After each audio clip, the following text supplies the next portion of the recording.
We are live with Alexander McCurse in London. And with us today, we are very happy to have on the show once again the fantastic Professor Jeffrey Sachs. Mr. Sachs, how are you doing today?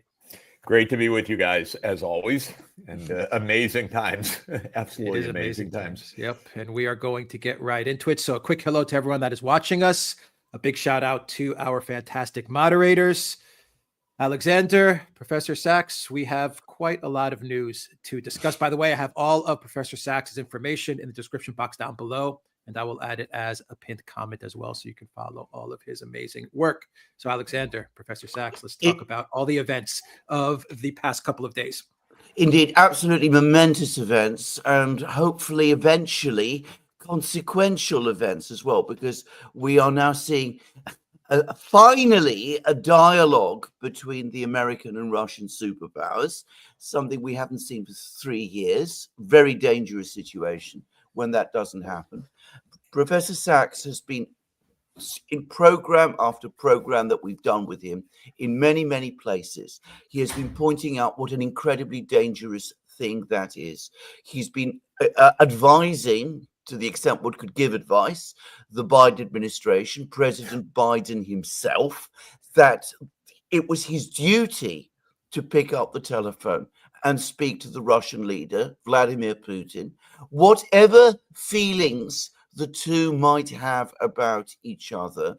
The responsibility the American and Russian presidents carry is so great that it is absolutely unacceptable for us to have a situation where they don't talk. Well, that has now happened. The president of the United States, the new president, Donald Trump, has spoken over the telephone with the Russian president, Vladimir Putin. There has been a meeting in Riyadh. Apparently, the meeting went well. There have been discussions on many topics, not just the conflict in Ukraine. And I have to say, to my own incredulity, I mean, in spite of everything, I am still astonished.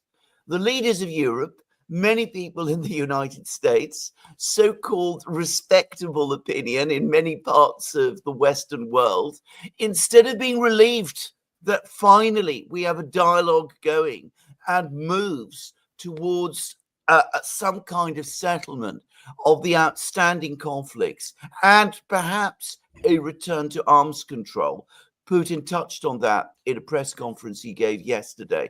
Instead of being happy about that, they are furious. They're organizing counter summits. They're making criticisms.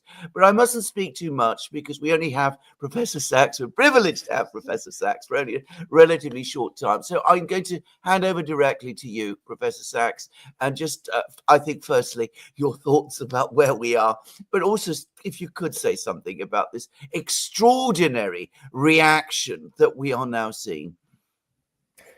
Thanks a lot. You know, we should always be cautious and careful when we're analyzing these events. But I have to say, I hope I'm not just getting swept up in it.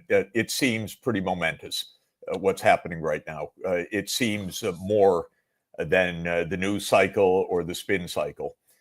I've always believed, I've said for years and years and years and years, and the years are now quite long, that there are no fundamental conflicts between the United States and Russia. I'll say the same, that there are no fundamental conflicts between the United States and China. It seems that President Trump is pursuing that approach, which would mark a dramatic change of American foreign policy, a fundamental change, I would say, that is a break with the last 33 years. 33 years. Why? Because when the Soviet Union ended in December 1991, the neocons, the believers in the United States, in the unipolar world that America and its unique military, financial, economic, technological power in their minds meant that the United States ran the world. What has happened in the last few days is President Trump has respectfully spoken with President Putin and said the United States does not aim to run the world or to damage Russia's security.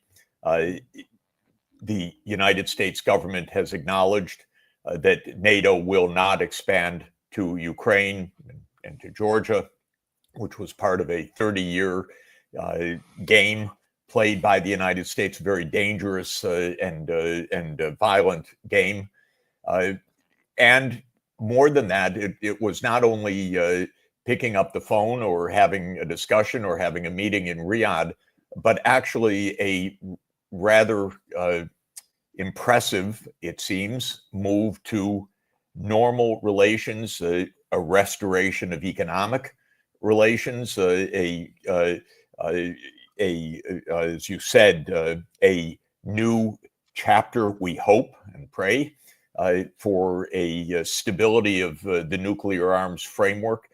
President Trump made remarkable statements, brief statements, but remarkable statements about three-way negotiations of Russia, China, and the United States to reduce nuclear arms, to avoid an extraordinarily dangerous and costly, quote, modernization of nuclear arsenals. And then yesterday, our Secretary of Defense, Hegseth, called for deep, and according to the headline numbers, truly deep cuts in the U.S. military. This has not happened for decades. And immediately, our congressmen and senators jumped up and down because they're on the payrolls of, or they're funded in their campaigns, or their families are funded by the military-industrial complex in the United States. So these are all extraordinary statements. There was another extraordinary statement by President Putin's spokesperson, Mr. Peskov, who said, our concern is not about Ukraine joining the European Union. Our concern is about military, security, NATO. This is quite different. Extraordinary, such a statement. So clear, of course, extraordinary in the context that it's so rational. I've always believed that. I've always said that Europe's greatest mistake was to co-locate NATO and the European Union in the same city. Almost an accident, by the way, when NATO headquarters left Paris. Shouldn't have gone to Brussels, but increasingly NATO and the EU became the same thing, to Europe's devastating consequence, because Europe lost its foreign policy, lost its autonomy, lost its sense, lost its voice, doesn't understand what's going on. And when you ask me, I'm here in Brussels, I was at the European Parliament yesterday. There is so much confusion in Europe because it's been years and years and years in which Europe simply gave away its foreign policy. So they don't have diplomacy. They don't know how to have diplomacy because they're so rusty at it. I've been saying to European leaders for years, go to Moscow, talk. You're on the same continent. You're neighbors. What are you doing? But they don't. They warmonger. Now, yesterday, interestingly, in the Parliament, I can't speak for more than those that I met, and it was a peace group that hosted the meeting. But there were many members of many of the political groups at this talk that I gave. Something will change even in Europe. Of course, they're completely bewildered because van der Leyen and Kallas and everybody else in the European leadership staked everything on a militarist, confrontational, U.S.-led, Biden-esque, deep state U.S. approach, and it's gone suddenly. And so they're all out there without any scaffolding, without any sense, without any direction. They don't know what they're doing, but they are realizing something different needs to be done. And Europe is one of the huge, complete puzzles in all of this. Europe is, it's 450 million people. It's got an economy in purchasing power terms of about $30 trillion. This is a big, important place without a foreign policy. It's rather amazing. Absolutely. And I think a point that was being made, I think Putin made it actually, was that, they're complaining about being excluded. Nothing prevents them picking up the phone and calling Putin as well. Nothing prevents them appointing their own high representative if they wish and sending that person to Moscow. I think there's a Russian, I think it was Putin, actually said that. And the same, by the way, applies to Ukraine.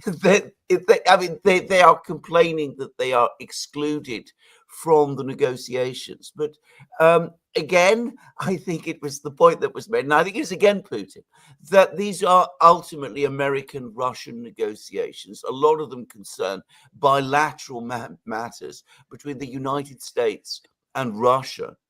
If the Ukrainians, like the Europeans, want to be involved, it's very easy. They appoint a negotiator and send that person to Moscow. It's not difficult. In fact, it's what used to always happen. Adenauer, who was very anti-Russian and very anti-communist, went to Moscow. They all once did. Margaret Thatcher went to Moscow, and she was the Iron Lady and all of that. It's not difficult to understand. And Putin, of course, came to Europe, and it was a mutual relationship. Exactly. And for years, a mutually fruitful relationship in the 1990s that the United States went out of its way to break. And Europe let itself be broken by the US. This is the tragedy. Germany and Russia are absolutely complementary economies. Russia, with its combination of technology and incredible engineering sophistication and vast natural resources, and Germany with its industrial base, fit together economically. It's an incredible combination. The United States hated that idea, the deep state. So one of the subtexts of the last 30 years was not only U.S. hegemony, but also make sure that there isn't a close German-Russian relationship. And that's, of course, the essence of the U.S. opposition to Nord Stream and to natural economic trade between Europe and Russia. And the United States broke it.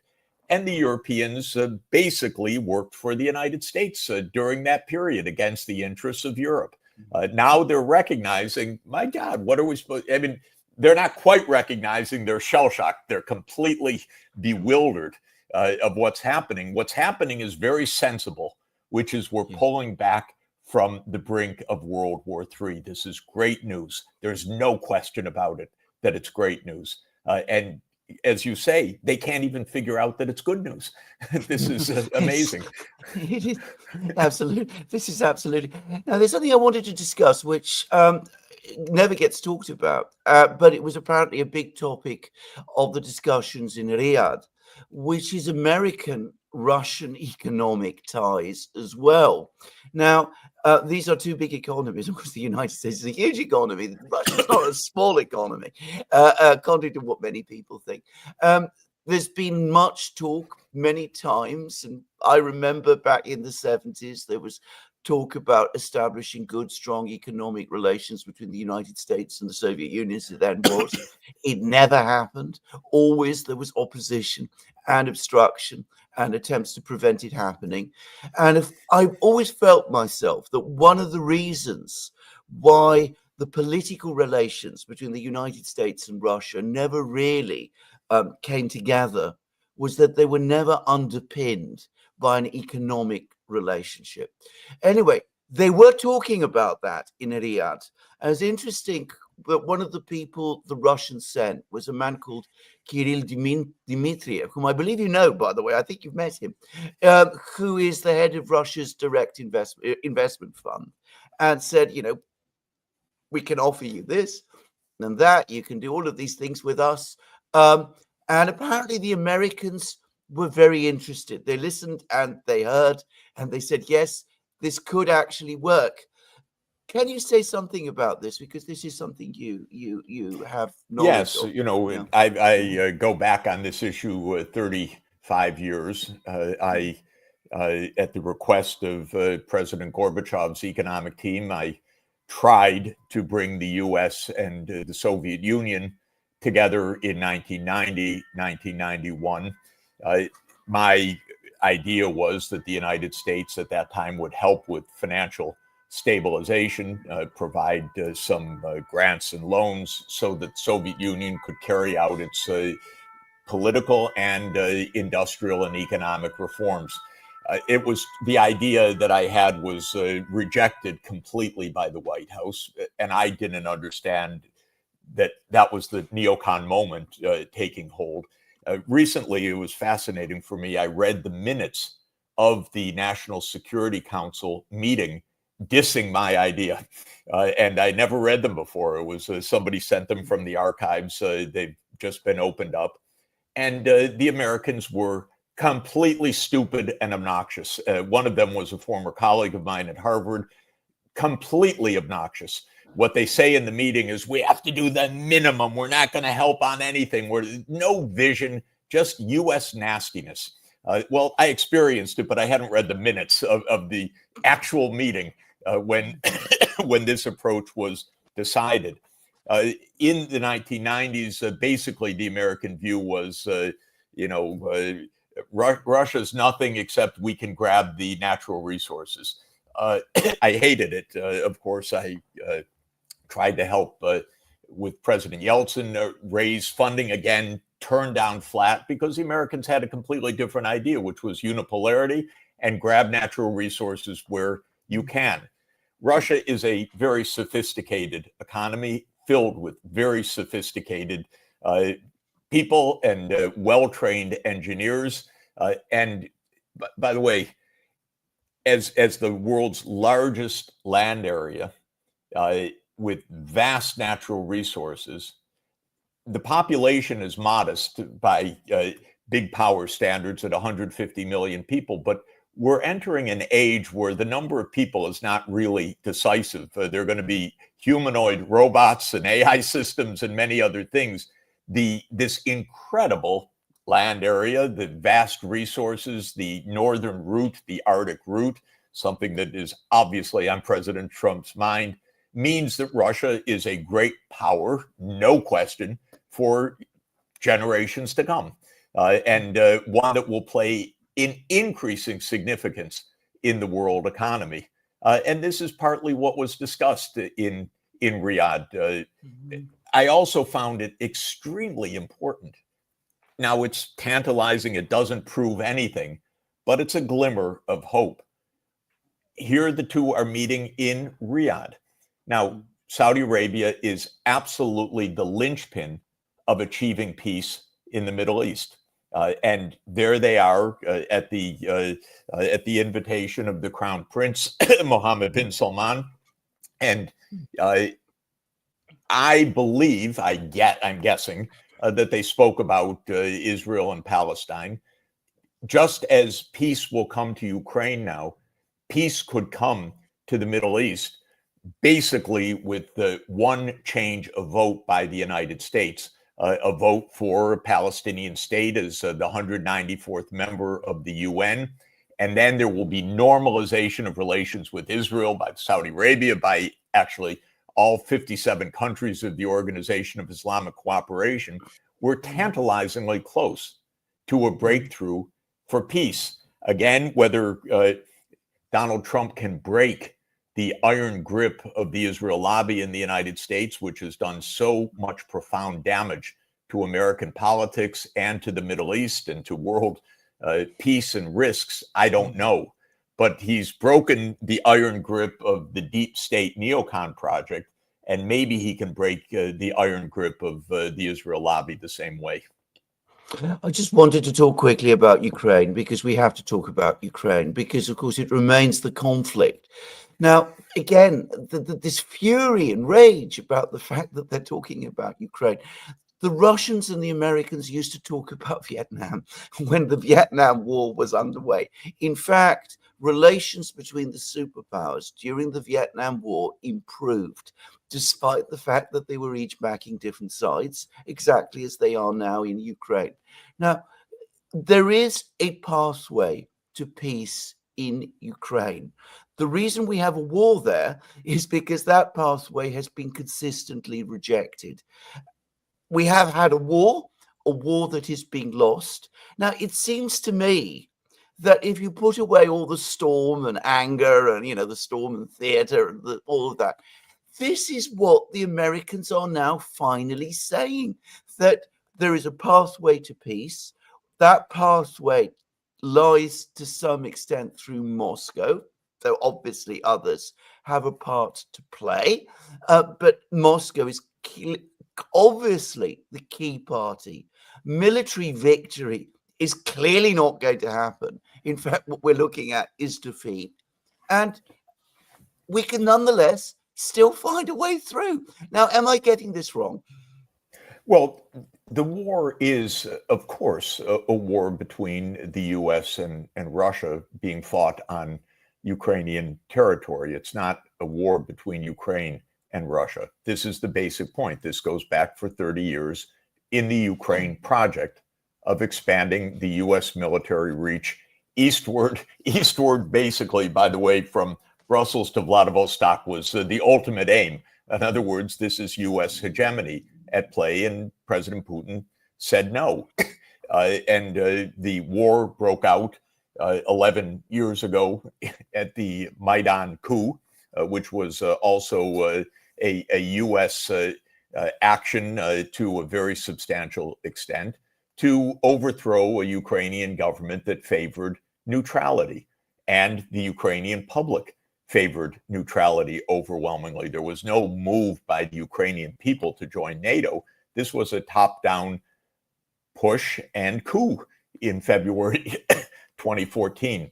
So in this sense, the war started by the United States eastward movement and every other U.S. action, especially, by the way, and it's very much underestimated in its impact, the 2002 unilateral abandonment of the anti-ballistic missile treaty by the United States was, to my view, the most profound destabilizer of all, because ultimately we're talking about survival, nation-state survival, national security, missile systems. This is what has been on President Putin's mind for 20 years. Keep your missile systems away from our border. This has been enunciated repeatedly. As Ray McGovern, the former CIA wonderful analyst, told us a few months ago, in January 2022, Blinken said to Lavrov, the United States reserves the right to put in missile systems in Ukraine. So, of course, it's the U.S. and Russia negotiating. Of course, the negotiations could have been between Ukraine and Russia in March 2022, where the United States should have jumped in and said, great, we have an end of this misconceived conflict. And they were close to finalizing it. And of course, the U.S. stopped it. Then, we don't have to belabor the point. It's so foolish. But it was Zelensky who said, I'm never talking to them, ruled out any negotiations by decree in October 2022. And then they say, why aren't we included in the negotiations? Well, because Ukraine ruled them out. Come on. Can you say one sentence of truth? Similarly with Europe, I dealt a lot with Josep Borrell. I was inscribed at one time as an advisor to him. He fired me afterwards because I dared to say that the U.S. blew up Nord Stream. I was an unpaid advisor. I want to make clear this is only public service. But the point is, I said repeatedly, go talk to Moscow. No, we can't talk to the enemy, the implacable foe. There's nothing to discuss. There's no negotiations possible. And then they complain when peace is breaking out. So I think this is going to change quickly. I really do. The point, obviously, the basic point about all of these wars, which people should keep in mind, wars are very expensive propositions. They're big, capital-intensive operations. I'm putting aside the fact that they're devastating, dangerous, and kill a lot of people, but they require big power backing. Whatever Europe may say, whatever Zelensky may say, or whatever any of them may say, the war is ending because the US is ending its arms and financial support to Ukraine. It's over. Now, people can deal with it in a truthful way. They can deal with it in a grown-up way, or they can rant and rave and they can be foolish and idiotic. Europe can say, we're going to continue to fight the war. I'll tell you a secret. No, you're not. You can't. It's impossible. So get on with something more realistic. I agree. Can I ask you about China? Because the Chinese Foreign Minister Wang Yi also made a speech in Munich, which has attracted no attention, but which I thought was very, very interesting and very consequential, because he clearly is aware that the Americans are now accepting, and Secretary of State Rubio has talked about this, that there is a multipolar system, that there are now different great powers, that those great powers pursue their interests, and that the role of diplomacy is to achieve, to resolve conflicts. That was what Marco Rubio said, and it is really an astonishing breakthrough conceptually that he said that. But Wang Yi went further than that, and he said, look, we are great powers. There are great powers in the world, but we mustn't think of the relationship between great powers as necessarily or properly adversarial. There's no reason to even look for conflicts. What you should do instead is work together in harness, in partnership. And that ultimately is much more efficient and far more effective. And of course, better, not just for the great powers, but for humanity altogether. Now, I have to say, again, to me, that is common sense. And you said at the start of the program that, in your opinion, there is no fundamental conflicts between America and Russia, with which I agree. And you also said, which I also agree with, that there is no fundamental conflict between America and China either. But of course, there are so many people in the United States, including in the current administration, who think otherwise. So can you say something to that? Because it looks to me as if Wang Yi is holding the door open. There's so many interesting things to say about Chinese statecraft and about U.S.-China relations. One place to start is that President Trump said yesterday or the day before, this Ukraine war, it's not about, we shouldn't be doing this. We have this big, beautiful ocean between us and the Russians. We're not in conflict with each other. Well, the Pacific Ocean is a lot bigger. China is not in a million years going to invade the United States, and the U.S. can't invade and defeat China. It's very simple. The two, if we're misguided, could provoke each other. The United States could do in East Asia what it did in Ukraine. The obvious analogy is Taiwan. If the United States continues to provoke to unilaterally arm Taiwan, this could trigger war. The war would be devastating for the world, but devastating for the United States, as every war game has shown. And this makes sense. You fight a war against China, thousands of miles away from your shores. You think that's going to work in this day and age with new technologies, with the hypersonic missile systems attacking your naval fleets, with the continual space surveillance of the oceans and so on. Come on, this is so ridiculous. Even the idea is absurd. Now, that's one point. There's no possibility that the two sides could damage each other except to blow up the world. And so stop provoking. This is the number one point. Number two is Chinese statecraft. It's incredibly mature, in my opinion. and in my experience. And I go back in China 43 years, and I don't know how many dozens or hundreds of visits, but it's a lot, many times every year. Chinese statecraft is extraordinarily impressive because you do feel the lessons and awareness of 2,200 years of history of statecraft. The U.S. is a baby compared to this, trying to find its footing. China was unified first in 221 BC. Now, there's a phenomenal period to understand and study between 1368, the beginning of the Ming Dynasty, and 1839, which was when Britain invaded. Oh. Hello? I've lost him.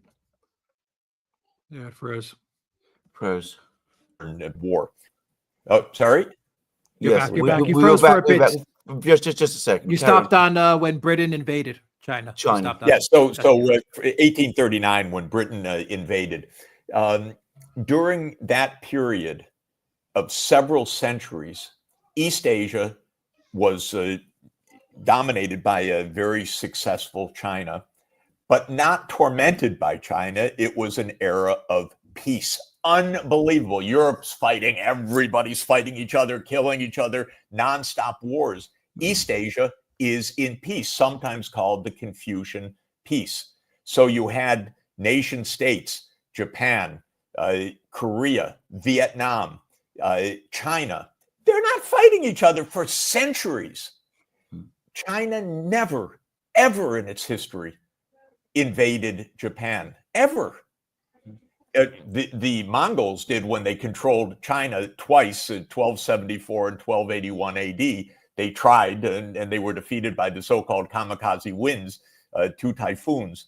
But the point is, the Chinese, when they were running the show, not the Yuan Mongol dynasty, but the Ming and the Qing, never invaded Japan, never invaded Korea, right there, right on the border, never.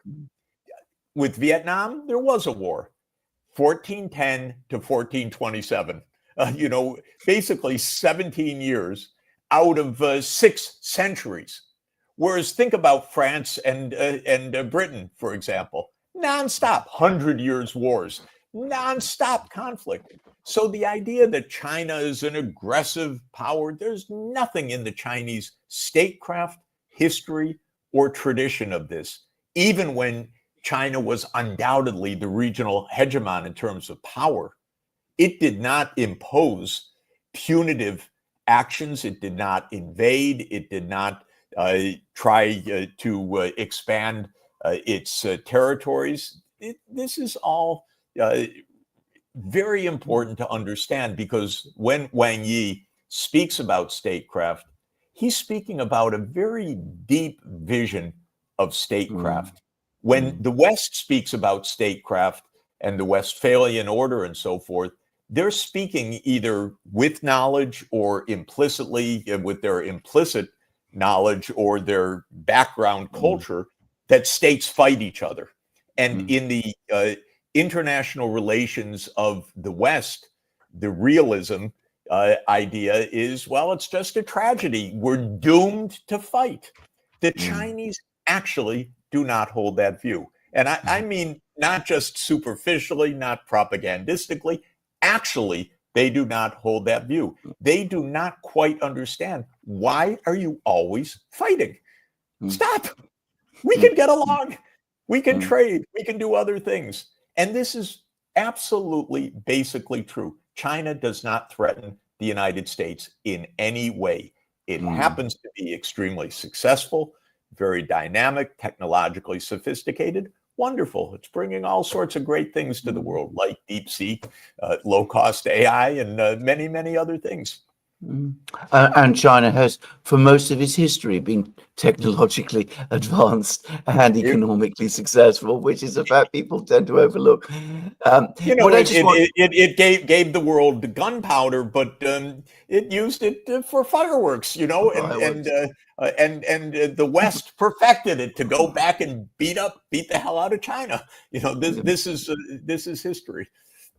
I just wanted to ask now about the United States, because this is the other thing, because there is a certain view, which I think is ultimately a European view, that if you're a great power, the way you achieve wealth is through basically being predatory.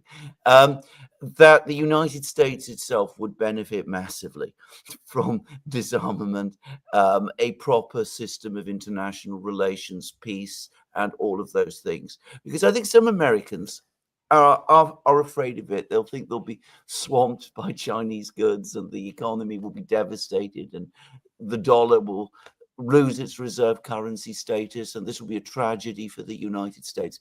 I don't agree. I've always felt, this is my last question, by the way, that the United States could actually prosper and do much better, in fact, from a peaceful system than this very tense neocon system that we've been living under for 30 years. Of course. I think there are also a couple of basic points that are really important.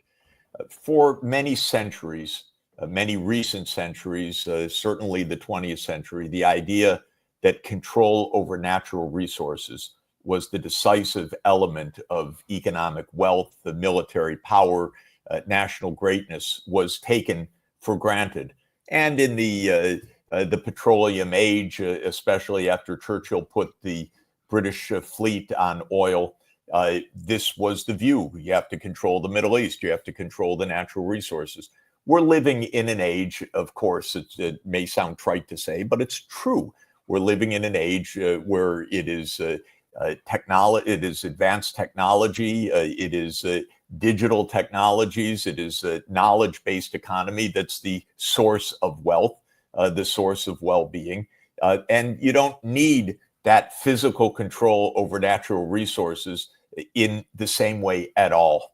Now, I don't know whether the Trump administration is going to follow that particular logic. Donald Trump loves oil and gas under the ground. This is not where our future lies in the 21st century, actually, but he loves it. It's not the basis of U.S. Well-being, U.S. prosperity. Now, there is, to put it a different way, no shortcut to economic well-being in a knowledge economy except knowledge, technology, systems, thinking carefully, basing decision-making on evidence, on science, and so forth. China is extremely good at that. Made in China 2025, which was an initiative launched a decade ago to come to the forefront of several technologies, succeeded because it was systematic, because it had a decade-long, if not 20 or 30-year-long forward vision.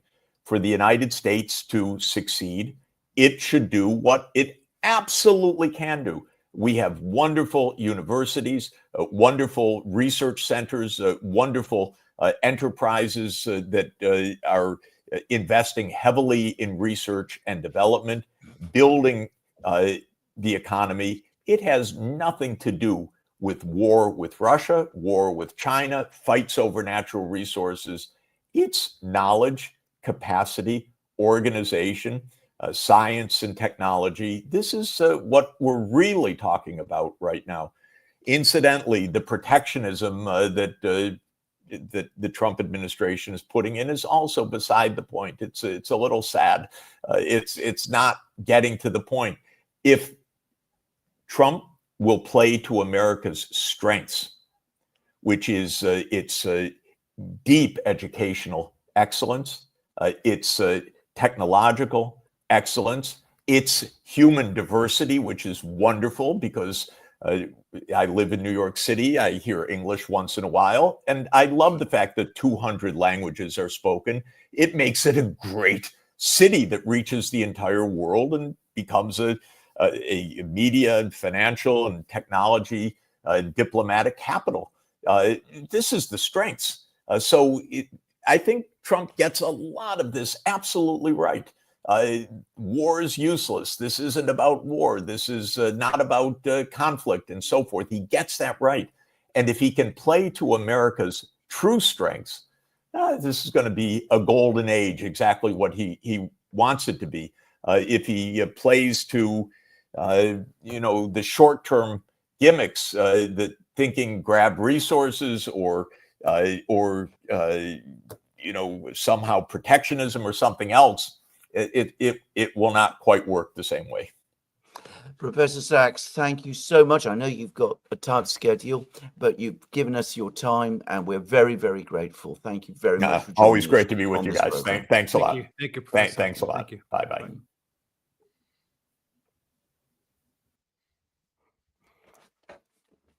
All right. We had to do a hard stop with Professor Sachs, but that was a great show. It was. Great discussion. 1 second, Alexander. You want to answer some of the questions? Absolutely. Yeah. All right. Let's do it. 1 second. Let me pull them up here. All right. From Nikos, Mr. Sachs, people in our circle are split on Trump. I saw your interview with Napolitano, and he couldn't get past his tunnel vision about Israel. I always said that Israel isn't the priority. If Trump makes peace with Russia and China, which I do believe he only wants to, isn't that enough? If he maintains diplomacy and just competes with them economically, can't these countries persuade him to change his mind about Israel and Palestine? I think to some extent, actually, Professor Sachs talked about that during the program. I think this is true.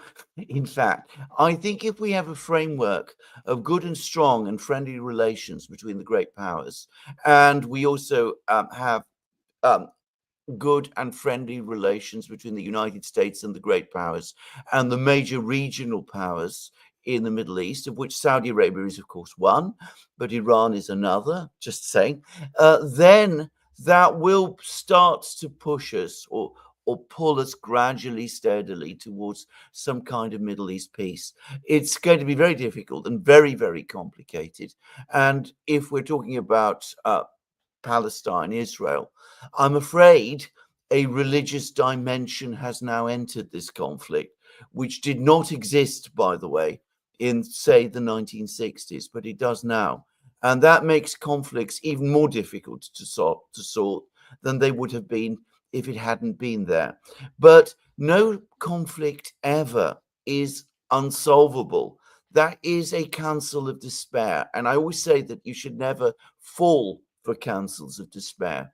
The first thing to do, as you rightly say, is to sort out the relations between the great powers. And then slowly, gradually, with a lot of hard work, other things will fall into place. Elza says, after all that happened, including the first Trump administration, the Russians put that aside and started a dialogue with the U.S. They offer beneficial relations for both parties, like adults.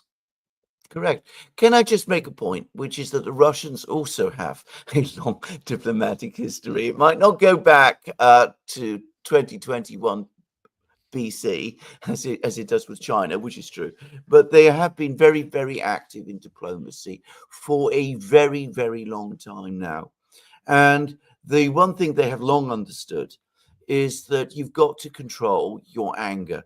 That's not to say they're not very, very angry about many of the things that have happened over the last 33 years, but they have to look forward. If you look at Putin's latest press conference, it is so cool and calm and logical. And the contrast with the hysteria in Europe and, some of the things that are coming out of Ukraine at the moment could not be starker. When you look at Putin's comments, well, anybody in their senses could see who is the more reliable partner if you want to move forward. Just saying. Ralph Steiner says, Dr. Sachs, if you were a British lord, would you now attack Sevastopol with the British Navy or risk a ground battle in Russia like at Balaclava in 1854? What Royal Navy? I've just been watching a program just a couple of days ago. You can find it. It's on YouTube by a man called Mark Felton, who's a historian and who does lots of excellent programs on historical topics, mostly about the Second World War. Anyway, he did one recently about the Royal Navy, the British Navy, and pointed out that it now has more admirals than ships. I mean, we are dwindled to the level that our Navy is, well, I think it's about 12 surface ships and 2 aircraft carriers that constantly break down. So what navy are you going to send to Sevastopol to fight the Russians? It's ridiculous. And there have been articles in, especially the Daily Telegraph, interestingly, about the state of the British Army. The British Army is in a terrible state. They could put together for a peacekeeping force to go to Ukraine, if such were talked about, perhaps 3,000 men, and they would be underarmed and undertrained, and there would be no logistics. You're not going to invade 3,000 men with, you're not going to invade Russia with 3,000 men. I mean, Napoleon and Hitler tried to invade Russia with rather more, and they still lost. 3,000 British troops isn't going to take you anywhere very far. I mean, these are ridiculous ideas.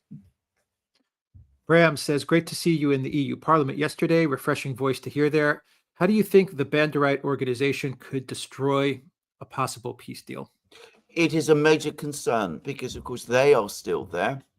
They are probably very frightened because peace is a disaster for them. They must be afraid that the Russians will come after them in any peace. I understand the mood in Russia, by the way, after revelations about what some Ukrainians have been doing in Kursk region, is very, very angry. I mean, the mood in Russia has absolutely come after these people.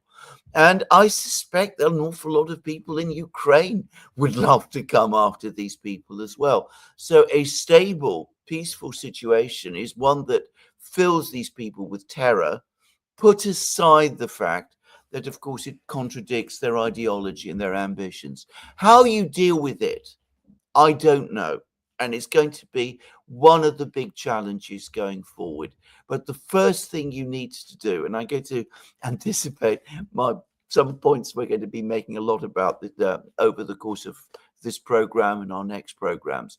What you need to do first is change the government in Kiev. I think it's now become absolutely crystal clear that the current political setup in Kiev cannot achieve peace, does not want peace, wants war, because that is the only way it can survive and function.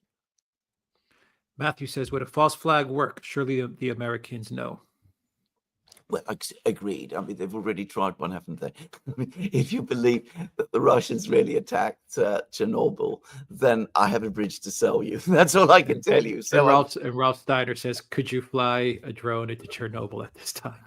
Yeah, but exactly. I mean, exactly your point. I mean, they're going to try. Of course, they're going to try. They're going to try all kinds of things. And some people, unfortunately, will fall for it. And others will know what really happened, but will pretend that it was the Russians again. And we've got to be prepared for that. I think Trump himself understands these things very well now. I think he understands who he's dealing with and what they might do. But I can't pretend that this isn't something of concern, and sooner or later it will happen, and we'll just have to wait and see what it is. Ralph Steiner says, President Trump has accused Zelensky of being a nasty little dictator, begging constantly for more money. Can the British become the new sugar daddy? No, we have a massive budget crisis. We have, as I said, 3,000. We could perhaps send 3,000 men on a peacekeeping force to Russia. Our army, our key division. This is again information that was published in the Daily Telegraph just the other day. Our major armored division has 12 guns. 12 artillery pieces. 12. There is shortages at every single level in the military system. We've pushed up taxes. Our borrowing costs are huge. We are in no position to take over from the United States, and it is ridiculous to think so. Matthew says, Mr. Sachs, a man of your knowledge, should be advising Trump on geopolitical affairs. Well, I hope so. I think it'd be a very good idea, actually. Ralph Steiner says European political elites will obviously be suffering an intense crisis following Vance's blistering speech. Following tears, will they turn nasty? Yes, well, they already are. I mean, the events that we've seen play out over the last 24, 36 hours since Trump's initial comments, basically saying, that make peace, you fool. I mean, what else can you do? Because that's what he basically said. Trump's initial comments, the subsequent Zelensky press conference, the Trump reply, all of that was stage managed. And I think this is a point I really want to get across to people. It clearly was the way it was all covered. The European elites are in panic. They are furious about this. They're terrified the Americans are leaving. They're terrified the Russians are going to win. Go on, say. No, they stage managed Zelensky's press conference. That's what you're saying.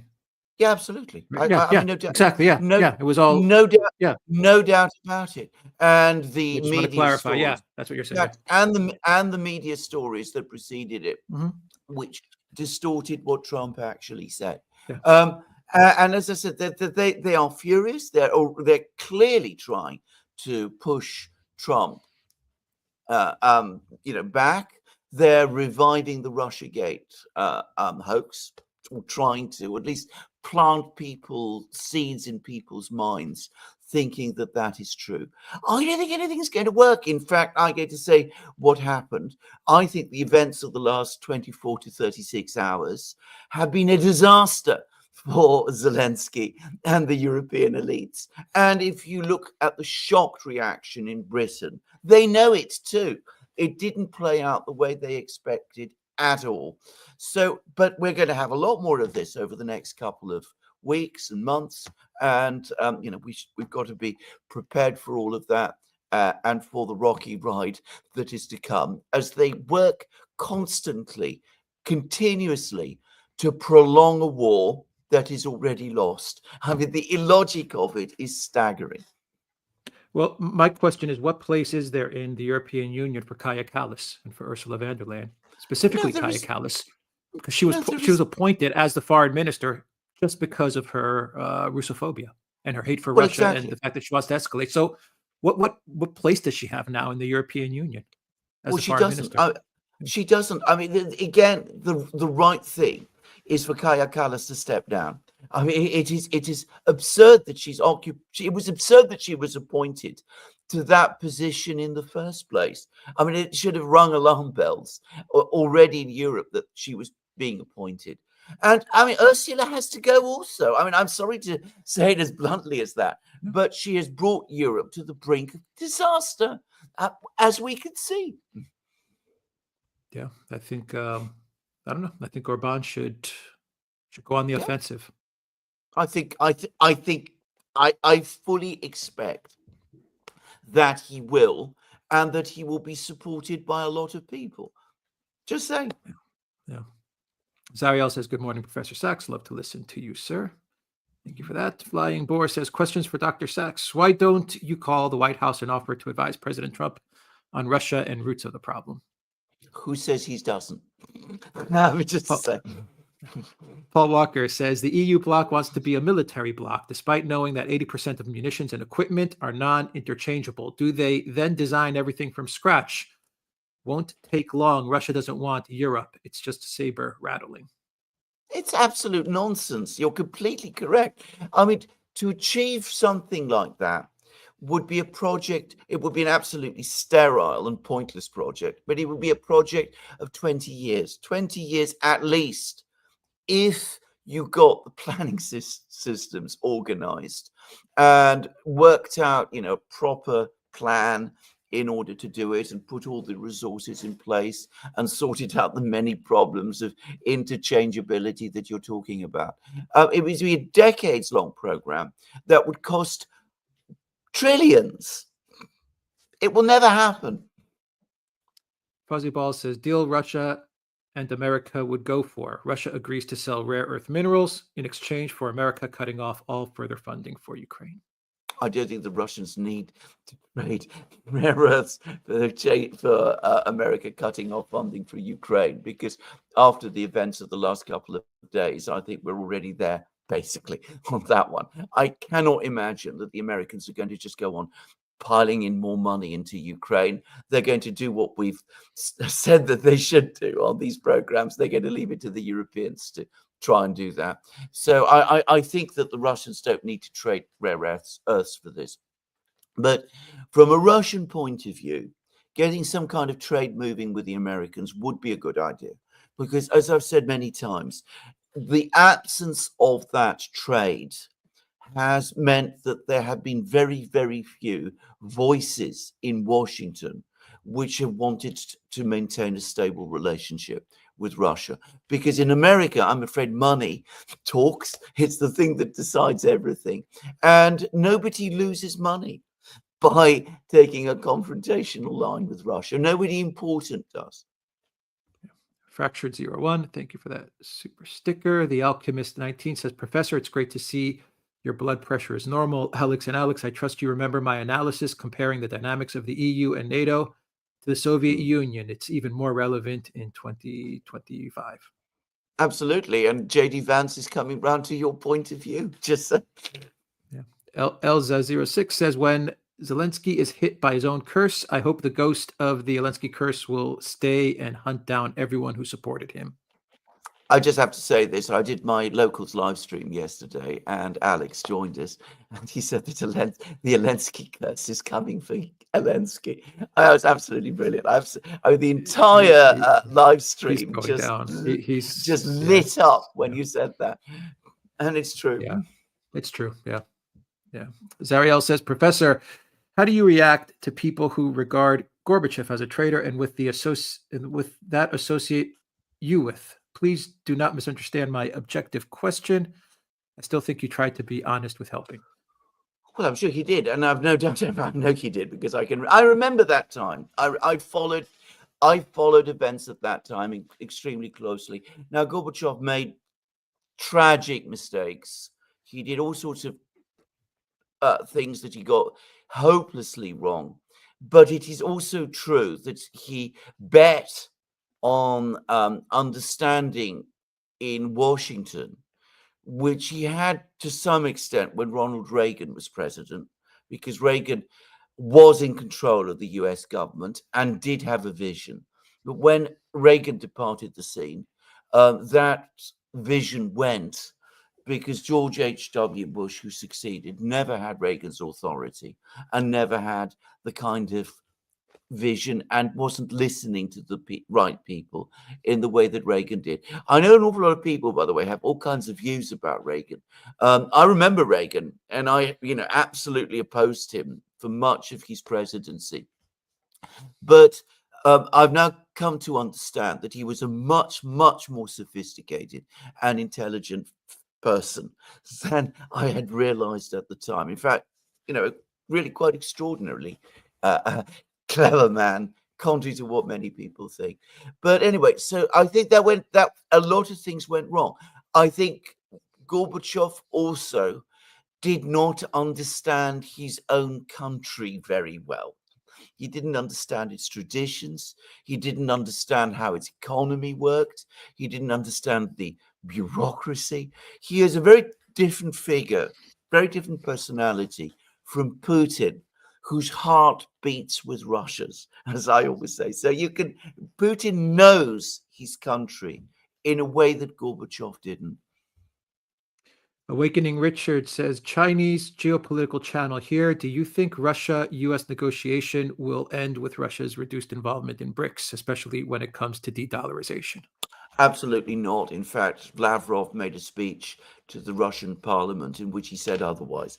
In fact, he said that not only are we fully committed with BRICS, but we are moving fully forward with all of the financial architecture that we agreed in Kazan. The responsibility to move forward with that at the moment is with Lula, because Brazil has the BRICS chair. But he seemed to be speaking about the fact that Lula has actually been doing things. And Putin who gave a press conference yesterday, very short one, very interesting one. He went and said that the Russians are going to keep all their BRICS partners fully informed about all of the discussions that are taking place with the US. The Russians understand that it is BRICS, amongst other things, but it is BRICS to a great extent that gives them leverage over the Americans, and they're not going to throw that away, quite apart from the fact that they understand that membership of BRICS is in their interests also, and developing BRICS works fully to their advantage. Ralph Steiner says Trump pressing for new Ukrainian presidential elections must be putting extreme pressure on Zelensky. Is USA capable of seeing him retire to London? Well, I'd wonder.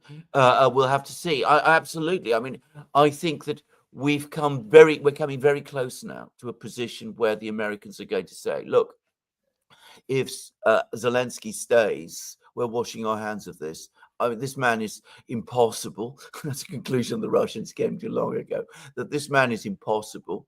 He won't, notice that in all of this hysteria over the last couple of days, Zelensky ruled out elections.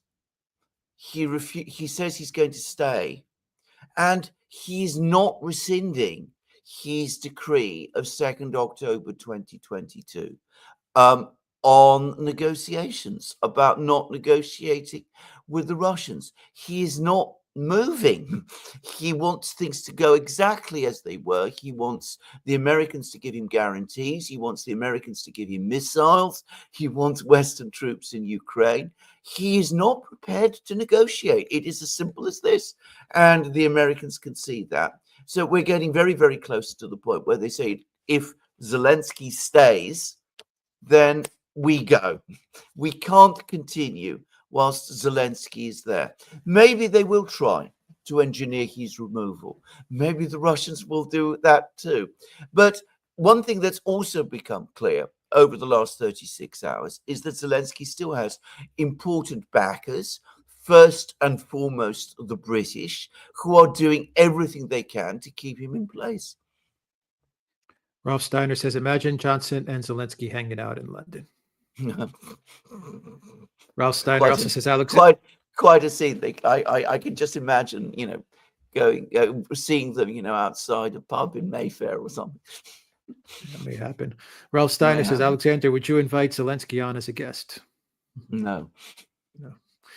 What would be the point of it? I mean, all the man does is lie.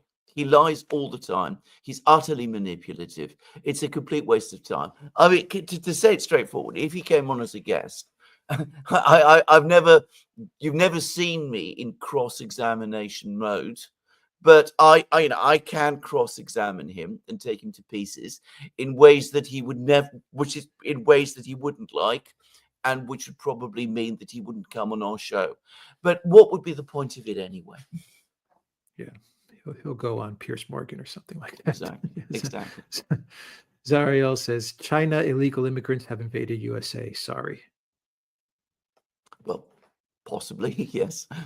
So Seraphim Gulen says, what about Trump calling Zelensky a dictator? Can this backfire on him with his supporters, or will it be to his advantage? What can Zelensky do now? I think what has happened is going to turn Trump's electoral base increasingly against Zelensky. Bear in mind, they don't like him anyway. They want to see the war in Ukraine end. And what they see is Trump trying to make peace, and Zelensky standing in the way and criticizing Trump, and through his criticisms of Trump, criticizing the United States. They won't like it. Axel O says, is USA EU asking Russia to pay Ukraine's debt? And is it going to do so like North Vietnam? If so, why would Russia do so?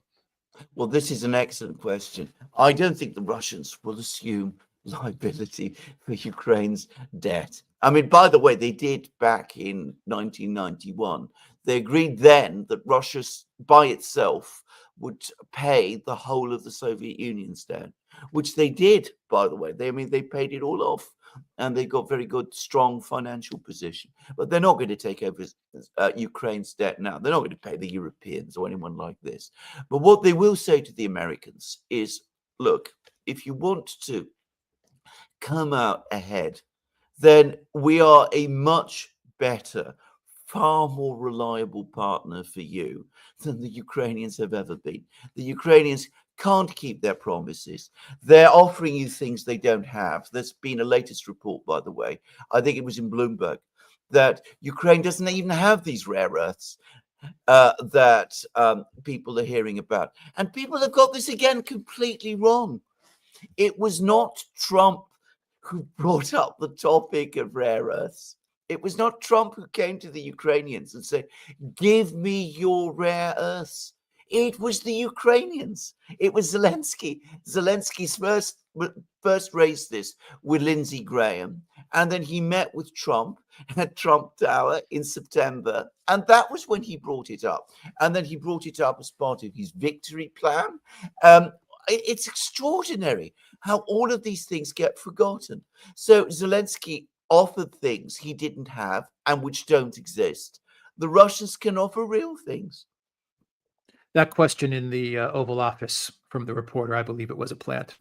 Yeah. I believe the White House planted that question Yes. so that Trump can come out with his opening bid, which is 50%. Exactly. They completely outplayed Zelensky. Of course. Because Zelensky's... Well, not just Zelensky. He's a fool.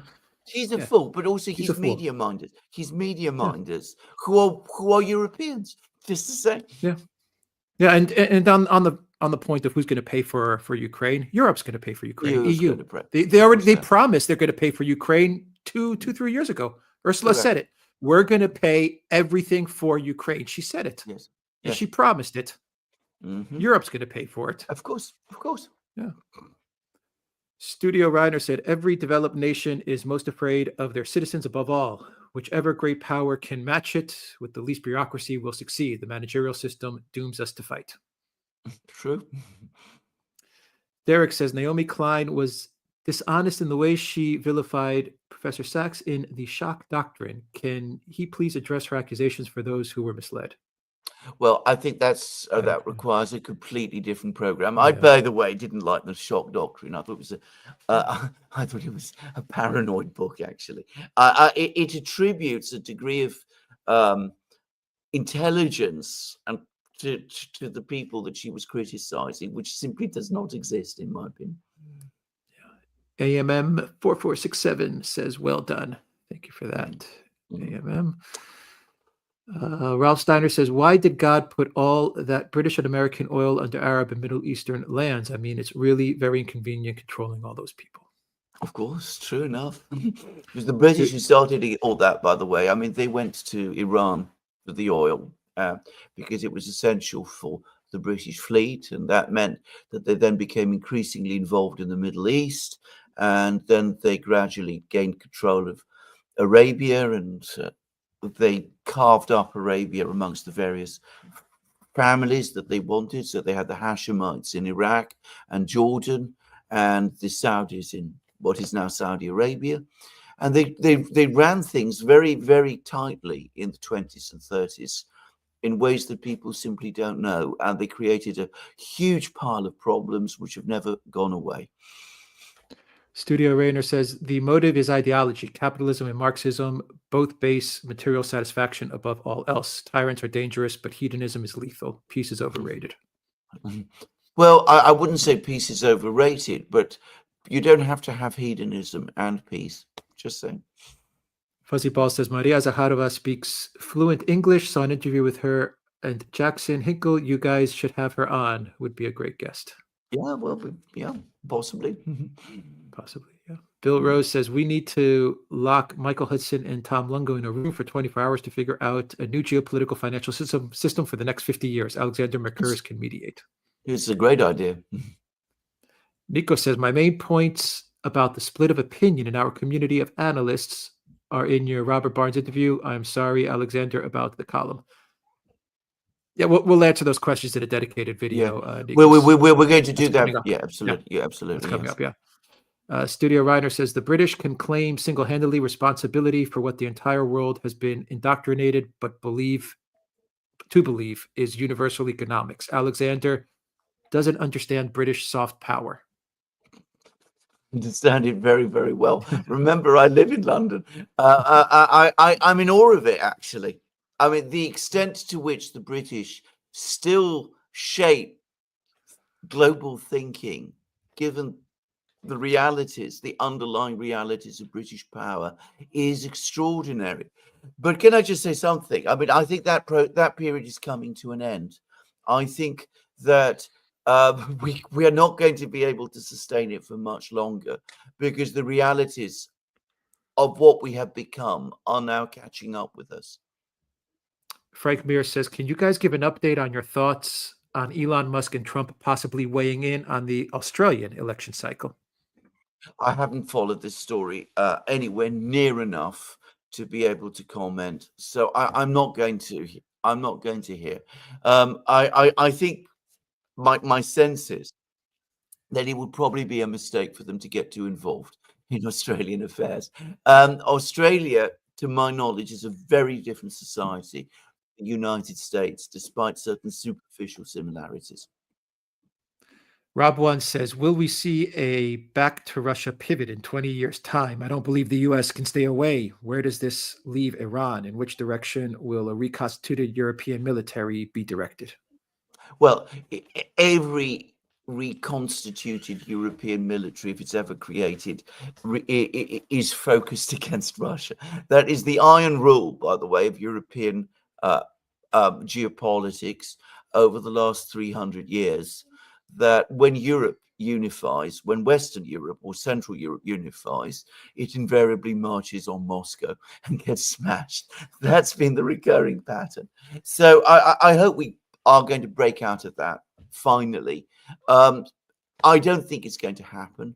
I think that the realities of European power make it impossible, just to say, and the realities of Russian power make it impossible too.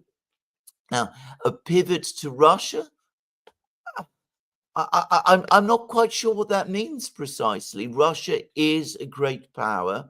It is at the absolute center place in global affairs. It has been now recognized as a great power again. There's an extraordinary cartoon in a German magazine called Cicero, in which you have the three great powers, embodied by the eagle, the bear, and the dragon, carving the world up between them. I don't believe that, by the way. But anyway, so the Russians are re-established as a great power again. That is what the neocons have achieved through the war in Ukraine. Saddam says, sanctions. What idiot thought of putting sanctions again? Why would European individual countries care of EU sanctions when clearly America is thinking of removing them?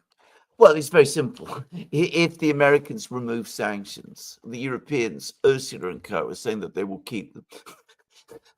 You're kidding me. I mean, it's ridiculous. I mean, what will happen? First of all, I mean, put aside the fact that European businesses and companies would finally, I think, at that point, generally rebel. They'd say this is absurd. And what will happen is whenever each sanction, each wave of the sanctions comes up for renewal, Orban will veto them. He knows then that he's got the Americans behind him, and that's what he will do. She needs to go. Christian Fortin says, meanie JD Vance made the nice MSC chairman insecure, then crying, although the gentle chairman had done nothing to JD Vance. Then a beautiful blonde, butch Bulgarian bureaucrat came to defend the chairman against JD Vance. Well, there you go. JD Quite Vance. right. I mean, it was an extraordinary scene, by the way. Yeah. Klaus Clemenson says the Danish prime minister is behaving like a woman who's lost her grounding. Drama, drama, drama. Help. What should we Danes do? What should we Danes do? Calm down.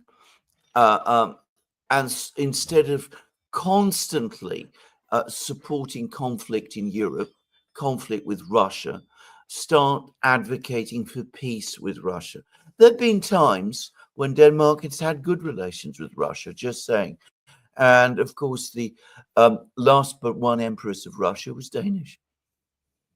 Studio Reiner says, Alexander, you do realize all the so-called countries are British colonies, right? He who writes the laws of monetary policy for the industrial world will rule the industrial world. Churchill is misunderstood. No, it's not true. I mean, that may have been true once, but it's certainly not true anymore. And I'm going to say something else. If really in Britain we run the world in that kind of way, then we have absolutely nothing to show for it. Come to London and see what it looks like. Go to any British city and see how drab and disheveled it looks. Even rich people in Britain feel less rich than they used to be. Raphael says, Russia said every leader who took action against them will be dealt with after the war. I think they were talking to Macron and Bojo directly. I think they said the same thing to the Americans, by the way. Just so. Raphael said, like always, thank you and keep it up. 4 years. Thank you, Raphael, for all the support. Thank you very much. Nico says, I recently found a left-wing YouTuber called Shabby Sabs. Unlike others, she is responsible and willing to listen to others, as she has invited Scott Ritter multiple times. Look her up. Oh, well, yeah. Thank you. Well, Thanks, thank you, Nikos. Caspian Lake says, thank you, guys. Matthew says, Brian Berletic is far more cynical on Trump. Is this not an opportunity for the USA to reset and rearm? Its policy positions haven't changed. Lots of people are very, very cynical about Trump, and I can understand why. They're very cynical about the United States, and they're saying that, this is simply an attempt by the United States to pause and recalibrate before it comes back and starts things all over again. Maybe that is true, but in the meantime, securing a peace, even for a short time, is surely a better thing. And bringing the war in Ukraine to an end is also a better thing. And if the United States continues, if it ends up doing what you said, what people like that say, then all that's going to happen is it's going to be more trouble for the United States itself. American interests are not served by neocon policies. It's as simple as that. And Putin and Xi Jinping, they're aware of everything. Absolutely. They're not going to just allow this to happen again because they're clueless about what's going on. Believe me, if we understand this, they definitely understand. I was going to say, the assumption people constantly make is that Putin and Xi Jinping and Modi and all those people are naive people. You're kidding me. They're not naive, not in any possible way. The fear with Russia, which I understand as well, is you go back to the Maidan and Minsk, and then the agreement in March of 2022, and the narrative is, which I understand that we've talked about it many times, is that Russia got burned on all of this stuff. Yeah, they got played. As they themselves say, they acknowledge that they were played. And they have been telling everybody that they're not going to be played in the same way again. I have to add something else, and this is a point which people just don't seem to get, but it is very important. Russia wasn't anywhere near as powerful in 2014 as it is now. There was no way they would have been able to handle a sanctions onslaught like we saw. No. All of their that would have crushed the country if it happened. That would have crushed the country. I mean, their own banks relied on SWIFT to send messages to each other. There was no backup then. It was a completely different setup. I mean, Putin used the 8 years after 2014 to completely change the whole industrial and financial architecture of Russia. I'll give you an example. We got the information about this just yesterday when the Baltic states cut off the electricity supply from Russia.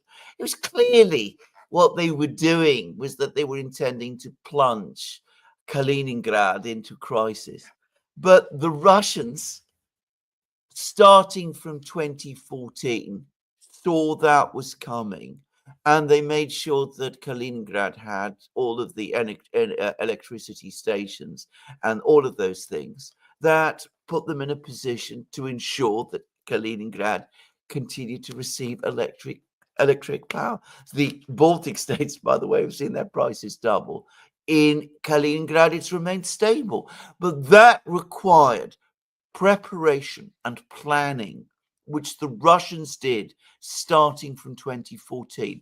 And that was just one small thing that they did. They did everything else. They reorganized their engineering industries. They set up their machine tool industries. They started building their armed forces. They developed hypersonic missiles. And of course, they completely transformed the financial architecture within Russia itself.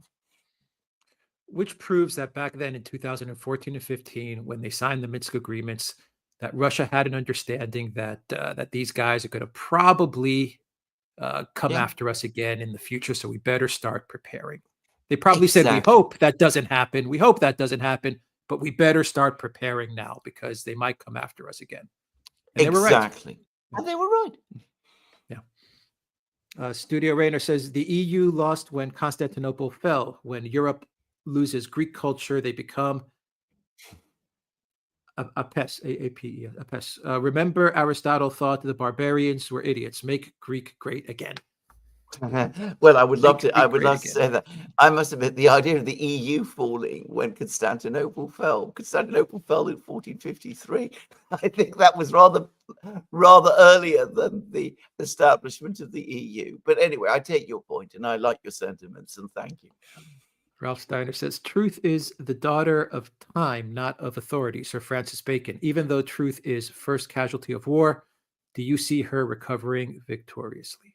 Oh, yes, absolutely. I mean, there will always be some people who will cling to the myths and narratives of the Ukraine war, that Ukraine was this heroic, gallant country up against the grasping Russian bear, that Zelensky's Churchill, that, he's a hero, that the Ukrainians would have won the war if we'd given them more weapons, that if we kept up the sanctions or tightened the sanctions or enforced the sanctions properly, Russia would have collapsed. There'll be people who will continue to say that and claim that in 10, 20, 30 years' time. But gradually, over time, that narrative will fall apart and become discredited. Monty 105 says, how will Balkan countries like Bulgaria and Greece tackle the strategic depth problem coming from the southeast if NATO leaves Europe? Well, we're going to have a lot of work to do in the Balkans, and it's not going to be easy for us because, again, our diplomacy and our politics is atrophied. And one has to say this. But again, it is not beyond the reach of statesmanship to do this. And if you're looking about what NATO and the EU have done, they have Balkanized the Balkans. They took Yugoslavia, they broke it up. They've surrounded, as I've said many times, Serbia with micro protectorates, which are antagonistic to Serbia. They've tried to interfere in Serbian domestic politics. And, I've discussed this in one of my programs. I'm not disputing that there are genuine grievances in Serbia and that this movement that we've seen in Serbia doesn't have real origins within Serbia itself. But there are always the interference and the meddling in Serbia. So there is a real risk that when NATO, the EU, crumbles, we will see an explosion in the Balkans. It will be the responsibility of the people there to make sure it doesn't happen. And I hope we can do it. But the reason the Balkans is now a bomb is because the NATO and EU made it so. Yeah. The hockey goalie says the hysteria politically within the broader public feels like a mass psychosis event. Ideology hurting reality can be opponent mix. Not sure how we navigate this as a wider society. Well, absolutely. We will get over it. You know what? There's that famous quip that, firstly, the truth is ridiculed, then it is passionately rejected, and then it is universally accepted. And we're at that point at the moment where the truth that the war is ending and we have lost, in the West we have lost, is being passionately rejected, and that's what we're seeing across Europe at the moment. But give it a couple of months, get a negotiating process going, engineer eventually some kind of regime change in Kiev, because that is essential. I mean, that's now become clear to me that it's the key. Then things will start to abate, and perhaps this madness will start to pass. But when it does, we will see that the damage that's been done in the meantime in Europe is tremendous, and will probably take decades to repair, if it is ever repaired at all. If the terms of Istanbul are met by the United States, No. and you get elections in Ukraine, and you get sanctions relief, would you consider that a huge victory for Russia?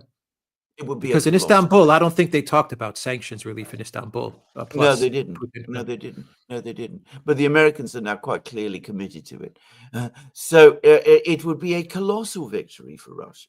And by the way, yes, it would be a defeat for the United States, but we're talking about the United States of Joe Biden and Victoria Nuland, not the United States as a nation. And I think that's an important thing to understand.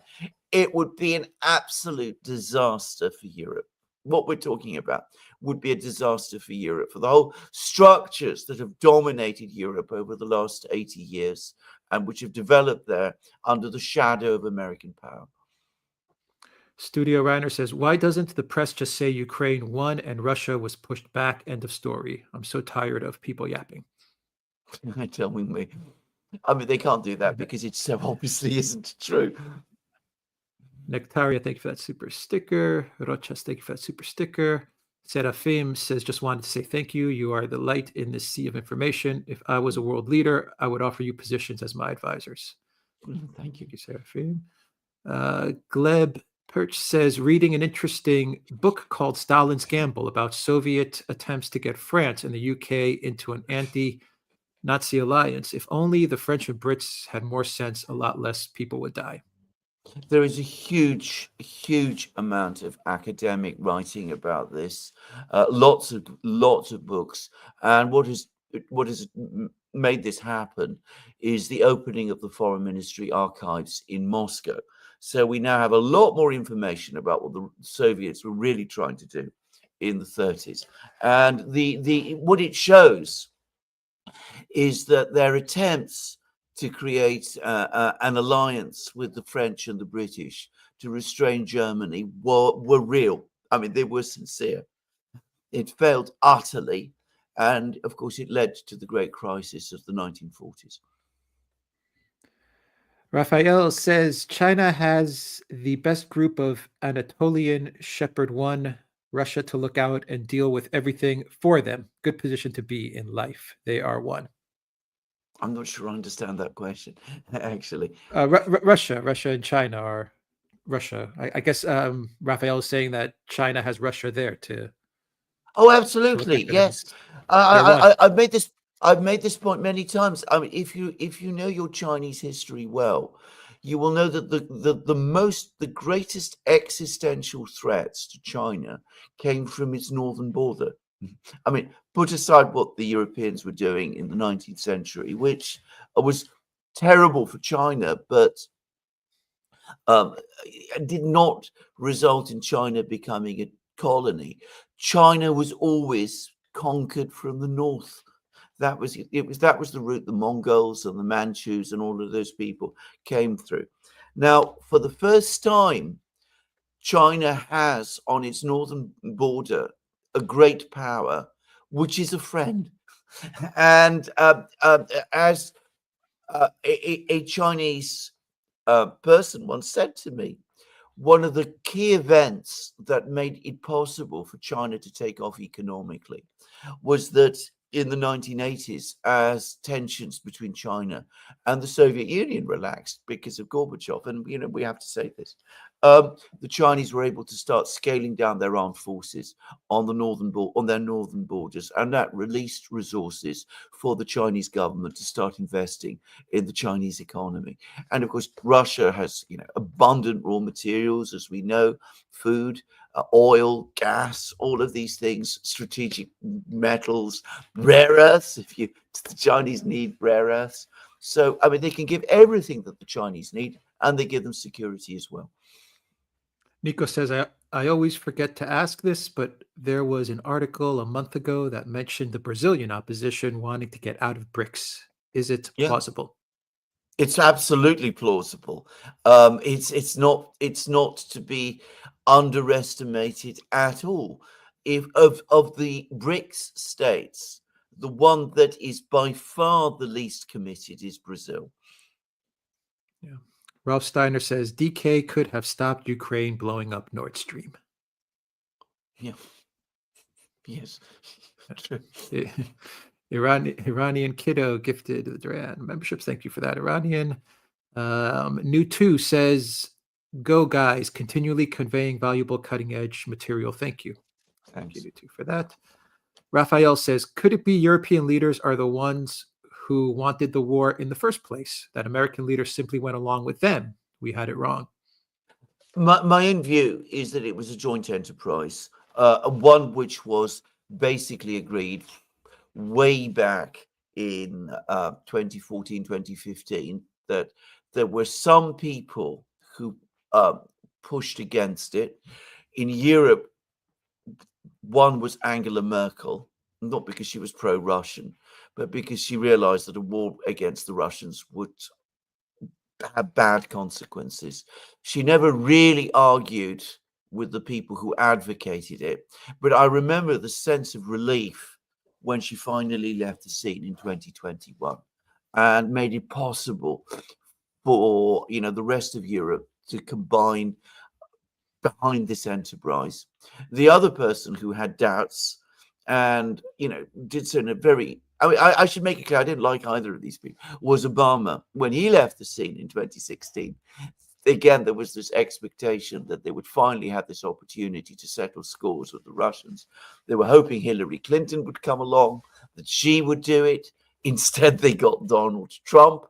They did everything they could to basically eliminate Donald Trump from the scene. In 2020, they achieved it. Biden came in and euphoria. We finally got rid of Merkel.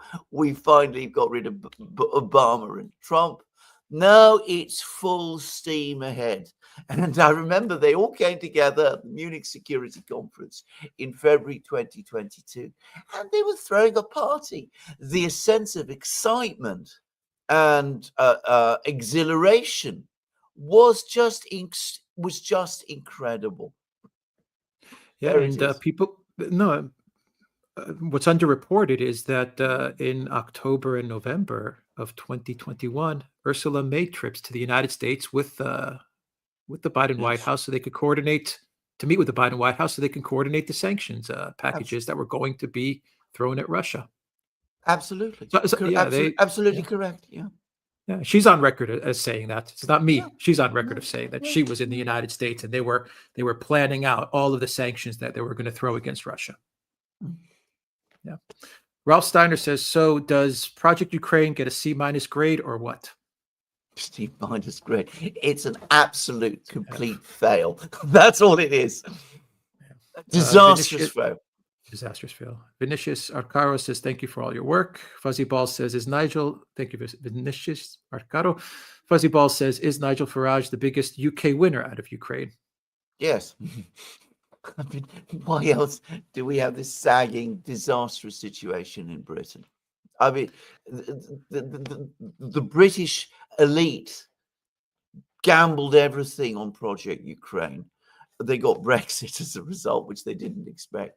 And they've now got Reform UK leading the polls. Bill Rose says, is Russian gas such a powerful asset that it can control the governments of Western Europe? No. It's never been used in that way. This is the other paradox of it. What it can do is make Europe prosperous if it uses it intelligently. Not that we ever did, by the way. Monty 105 says, I was actually hinting more at Erdogan's expansionist ambitions. Oh, right. I see. Okay. Well, you mean about this is your question about Russia and China. Well, Yeah. we mustn't underestimate Erdogan, but Erdogan is hardly a threat to China, despite the fact that he's at times backed the Uyghurs and done things of that kind. But he's hardly someone that can take on the Chinese. I mean, and I think he understands that as well. Erdogan always understands and respects power, and will never push beyond a certain limit. Even though, as I said, he is a dangerous and ultimately treacherous man. Studio Rainer says, I think the Chinese put Serbia in debt. Not sure why the Western media is hiding that. Also, the Brits conquered China through commerce, opioids. The Brits conquered China through all kinds of means. Opioids certainly played a significant role. War also played a significant role too, and should not be underestimated. Just very close to where I live, there is the tomb of one of the people who led the Elgin expedition, which was a military force that captured Beijing in 1860. Just saying. And burnt down the Summer Palace and did all kinds of other destruction whilst they were there. Studio Rainer says, also, did you see Israel's plan to destroy the dam at the Nile River, which would delete 10 million people? There is no there seems to be no limit to the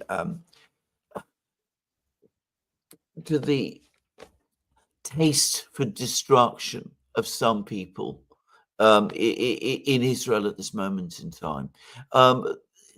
This is going to be a very, very difficult crisis to end. It can be done. If I have to say, I think Trump might be the only person who could actually. Raphael says, I can see a change in BRICS leadership soon. Downgrade India and Brazil, elevate Indonesia and Vietnam. Germany will be a member soon too. I wonder. I wouldn't make those predictions. My own sense is that India is a full supporter of the BRICS. Obviously, they want to have good relations with the United States. Why wouldn't they? And they need the United States to hedge against China to some extent. But I think that Chinese-Indian relations have actually improved over the last couple of months.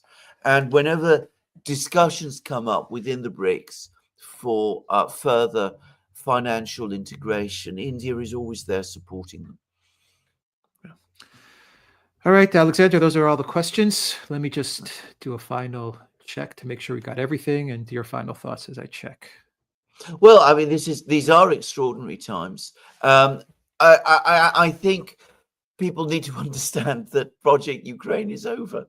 I mean, the Ukraine war is not over, but these attempts by some people in Europe, especially London, to keep it going are absurd, and they will backfire horribly on those who are trying to do it.